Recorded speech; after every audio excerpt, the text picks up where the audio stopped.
So what we talked about is the possibility of writing a letter back to City Council.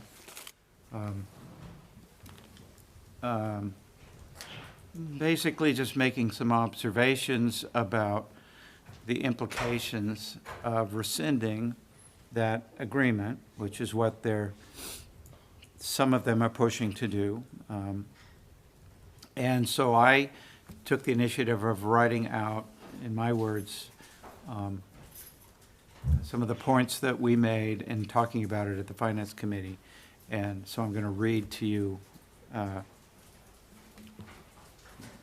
this formulation of the points that we came up with. Number one, state law requires LCS to return unspent funds to City Council at the end of each fiscal year. Whether or not the 1993 understanding continues, City Council has the authority to deny or approve requests to return those funds, all or in part, to LCS.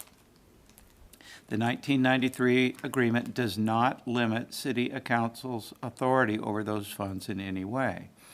Absent this agreement, LCS could still come to City Council with requests for supplementary appropriations in the event of unforeseen circumstances. The agreement thus constitutes only an understanding that requests for returns of fund balance for specific purposes will generally be entertained by City Council without committing City Council to any particular response. Rescinding of the 1993 agreement implies that City Council would not generally be receptive to future return of fund balance requests. Hence, needs that might have been addressed through fund balance return would have to be added to future LCS operating budgets instead. This is likely to both increase future operating budgets and lengthen the time between the identification of unanticipated critical projects and when work on them could begin.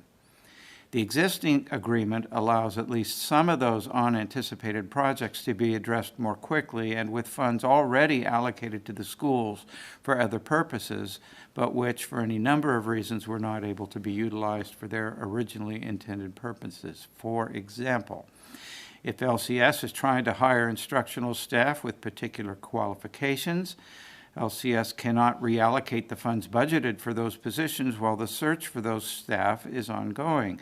If LCS approaches the end of the fiscal year with those positions still unfilled, we find ourselves still holding those funds but unable to use them for the intended purpose. The agreement seems to provide a reasonable mechanism for using those funds for other purposes, subject to City Council's review and approval. It has been surmised that there were reasons this agreement was put in place in 1993, presumably to eliminate perverse incentives or prevent abuses that had taken place in the past. We would suggest that those reasons should be investigated and understood before the agreement is altered, lest the door be opened for those abuses to return.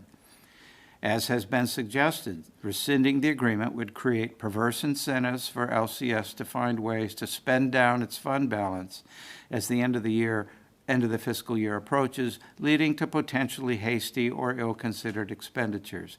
That may well be the kind of problem that the agreement was intended to prevent. And then lastly, an alternative to rescinding the agreement might be to amend it to require an accounting of how funds approved by City Council for return to LCS were actually expended as part of LCS's reporting at the end of the fiscal year.